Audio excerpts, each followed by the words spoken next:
سال کے دوران 34واں اتوار یسوع بادشاہ کی عید، اس کی حکومت لازوال حکومت ہوگی۔ ہمارے لیے آج کی تلاوت دانیال اس کا 7 باب اس کی 13ویں سے 14ویں آیت تک۔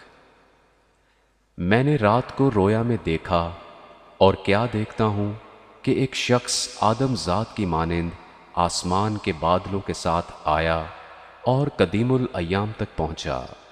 وہ اسے اس کے حضور لائے، اور سلطنت اور حشمت اور مملکت اسے دی گئی، تاکہ سب لوگ اور امتیں اور اہل لغت اس کی خدمت گزاری کریں۔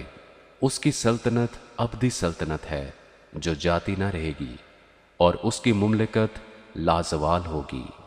پاک کلام کے پڑھے اور سنے جانے پر خداوند کی برکت ہو، خدا کا شکر ہو، آمین۔